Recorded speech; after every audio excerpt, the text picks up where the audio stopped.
अगर आपकी उम्र 65 से 80 के बीच है और आप आज भी ये 8 काम करते हैं, तो आप अनमोल हैं।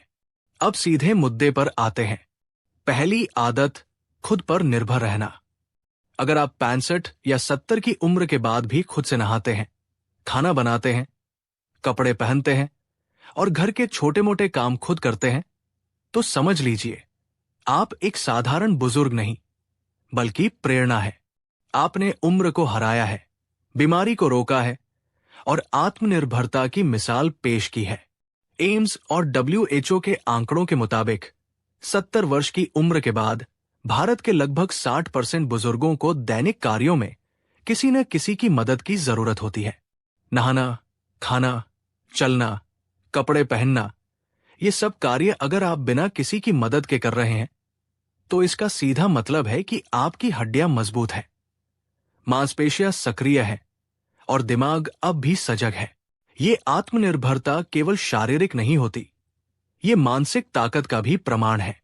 जब आप खुद से काम करते हैं, तो आत्मविश्वास बढ़ता है, आत्मसम्मान मजबूत होता है, मन में ये भरोसा पक्का हो जाता है कि मैं अब भी सक्षम हूं। इसके लिए आपको बहुत बड़ी चीजें नहीं करनी है। हर दिन 20 मिनट टहलना, हल्का योग करना या घर की सफाई, खाना बनाना जैसे काम करना, ये सब आपकी मांसपेशियों और जोड़ों को सक्रिय रखता है। इससे हड्डियों में जंग नहीं लगती और शरीर फुर्तीला बना रहता है। अगर आप आज भी इन कामों को बिना सहारे कर रहे हैं, तो आप न सिर्फ बीमारियों से दूर हैं, बल्कि आपने एक उदाहरण बना दिया है कि उम्र चाहे जो हो, आत्मनिर्भरता सबसे बड़ी ताकत है। दूसरी आदत, दिमाग को रोज काम देना। उम्र चाहे जितनी भी हो, अगर दिमाग सक्रिय है तो जीवन में स्पष्टता, समझदारी और संतुलन बना रहता है। 65 के बाद जब ज्यादातर लोग ये मान लेते हैं कि अब कुछ नया नहीं सीख सकते, वही कुछ बुजुर्ग ऐसे होते हैं जो हर दिन अपने दिमाग को नया काम देते हैं, और यही उनकी असली ताकत होती है। ICMR, Indian council of medical research की एक रिपोर्ट बताती है कि जो बुजुर्ग मानसिक रूप से सक्रिय रहते हैं, यानी किताबें पढ़ते हैं, पहेलियां हल करते हैं या नई जानकारी सीखते हैं, वो अल्जाइमर और डिमेंशिया जैसी गंभीर बीमारियों से 40% तक सुरक्षित रहते हैं। इन बीमारियों में याददाश्त कमजोर होती है, सोचने समझने की शक्ति घटती है और रोजमर्रा के काम करना मुश्किल हो जाता है। लेकिन अगर आप हर दिन अखबार पढ़ते हैं, नया शब्द याद करते हैं, सुडोकू या शतरंज जैसे दिमागी खेल खेलते हैं, तो आप अपने दिमाग की मांसपेशियों को उसी तरह मजबूत कर रहे हैं जैसे शरीर को व्यायाम से किया जाता है। दिमाग भी एक मांसपेशी की तरह है, जितना ज्यादा इस्तेमाल करेंगे उतना ही तेज रहेगा। इसके अलावा नया सीखना आपको उत्साह देता है, ये जीवन में उद्देश्य लाता है। जब आप किसी नई भाषा का शब्द सीखते हैं, कोई पुरानी यादों से जुड़ी बात लिखते हैं या नए विषय पर सोचते हैं, तो आप अपने मस्तिष्क को जवान बना रहे होते हैं। तो याद रखिए, अगर दिमाग चलता रहेगा तो आप हमेशा जीवन से जुड़े रहेंगे, चेतन, सजग और मजबूत। तीसरी आदत, अच्छे रिश्ते निभाना। बुढ़ापा सिर्फ शरीर की कमजोरी नहीं लाता, ये रिश्तों की परीक्षा भी लेता है। बहुत से बुजुर्ग उम्र के साथ अकेले हो जाते हैं, बच्चे दूर रहते हैं, दोस्त कम हो जाते हैं और समाज से जुड़ाव धीरे धीरे टूटता जाता है। लेकिन अगर आप 65 या 70 की उम्र के बाद भी अपने दोस्तों से बात करते हैं, परिवार से जुड़े रहते हैं, पड़ोसियों से नमस्ते करते हैं, तो आप खुद को सबसे बड़ी बीमारी से बचा रहे हैं, अकेलापन। हार्वर्ड यूनिवर्सिटी का एक ऐतिहासिक अध्ययन जो 75 सालों तक चला, ये साबित करता है कि जीवन में रिश्तों की गुणवत्ता, लंबी उम्र और खुशी का सबसे बड़ा कारण है। यानी अगर आपके जीवन में अच्छे रिश्ते हैं, तो आप ज्यादा जीते हैं और ज्यादा मुस्कुराते हैं। कई बार बुजुर्ग सोचते हैं कि अब बात करने का क्या फायदा, सब व्यस्त है।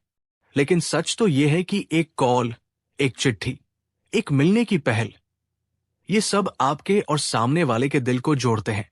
जब आप किसी की परेशानी सुनते हैं, उसकी मदद करते हैं या सिर्फ हंसी बांटते हैं, तब आप न सिर्फ दूसरों को सहारा देते हैं, बल्कि खुद को भी अंदर से मजबूत करते हैं। अकेलेपन से डिप्रेशन, ब्लड प्रेशर, नींद की कमी और याददाश्त की समस्या बढ़ती है। लेकिन अगर आपके पास रिश्ते हैं, बातचीत है और हंसी है, तो आप इन सब समस्याओं से सुरक्षित हैं। रिश्ते निभाइए, बातचीत कीजिए और समाज से जुड़े रहिए। यही वो ताकत है जो बुढ़ापे को अकेलापन नहीं, एक उत्सव बना देती है। चौथी आदत, पैसों की समझदारी। अगर आपने रिटायरमेंट के लिए पहले से पैसे बचाए हैं, बजट बनाते हैं, फिजूल खर्ची से बचते हैं, तो आप चिंता से दूर हैं। नबार्ड और आरबीआई की रिपोर्ट कहती है कि भारत के 60% वरिष्ठ नागरिक आर्थिक रूप से दूसरों पर निर्भर होते हैं। लेकिन अगर आप अपनी जरूरतें खुद पूरी कर पाते हैं, तो आपने वित्तीय स्वतंत्रता की सबसे ऊंची सीढ़ी छू ली है। अगर आपने निवेश किया है, एलआईसी या पीपीएफ जैसी योजनाओं में पैसे लगाए हैं, तो आप भविष्य की चिंता छोड़कर वर्तमान को जी रहे हैं। पांचवी आदत, मन की शांति। क्या आप हर सुबह मुस्कुराते हैं? हर दुख में भी कुछ अच्छा खोज लेते हैं? एम्स की मानसिक स्वास्थ्य रिपोर्ट बताती है कि सकारात्मक सोच रखने वाले बुजुर्गों में तनाव, ब्लड प्रेशर और हार्ट अटैक का खतरा 50% तक कम हो जाता है। अगर आप हर परिस्थिति में धन्यवाद कहना जानते हैं, तो आप मानसिक रूप से बहुत मजबूत हैं। छठी आदत, आध्यात्मिक विकास। ये धर्म से नहीं, बल्कि आत्मा से जुड़ा है। क्या आप हर दिन थोड़ा मौन बैठते हैं, अपने आप से बात करते हैं? एनआईएच की एक रिपोर्ट में पाया गया कि जो बुजुर्ग ध्यान करते हैं, वो कम बीमार पड़ते हैं, जल्दी ठीक होते हैं और अकेलेपन से कम जूझते हैं। अगर आपके जीवन में एक उद्देश्य है, सेवा करना, बच्चों को सिखाना, किसी की मदद करना, तो आप सिर्फ जिंदा नहीं हैं, आप अर्थपूर्ण जीवन जी रहे हैं। सातवीं आदत, नया सीखते रहना। क्या आपने कभी नया मोबाइल चलाना सीखा, इंटरनेट चलाना, कोई नई रेसिपी ट्राई की? अगर हां, तो आप एक प्रेरणा है।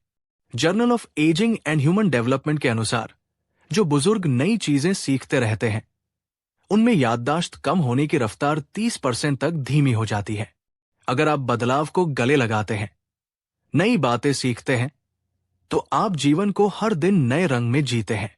आठवीं आदत, हंसी को अपने जीवन में शामिल रखना।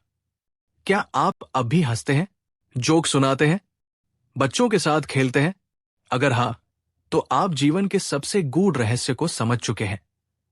हंसी सबसे बड़ी दवा है। मायो क्लिनिक की रिपोर्ट बताती है कि हंसने से शरीर में एंडोर्फिन नाम का हार्मोन निकलता है, जो दर्द कम करता है, मूड ठीक करता है और प्रतिरोधक क्षमता बढ़ाता है। अगर आप हर दिन थोड़ा मुस्कुराते हैं, दूसरों को भी हंसाते हैं, तो आप दिल के सबसे बड़े डॉक्टर हैं, अपने खुद के। अब जरा सोचिए, क्या आप इन 8 में से कम 5 आदतें निभा रहे हैं? अगर हां, तो आपको किसी मेडल की जरूरत नहीं, आप खुद एक प्रेरणा है। और अगर अभी तक नहीं शुरू किया, तो देर नहीं हुई है। आज से शुरुआत कीजिए, क्योंकि उम्र रुक नहीं सकती, लेकिन जिंदगी को चमकाया जा सकता है। अब कमेंट में बताइए, इन 8 में से कौन सी आदतें आप आज भी निभाते हैं? और अगर आपको ये बातें दिल से लगी, तो अगली पीढ़ी तक पहुंचाइए, क्योंकि जो बुजुर्ग जीवन के इस पड़ाव पर भी सीखते हैं, चलते हैं, मुस्कुराते हैं, वो समाज के असली हीरे होते हैं।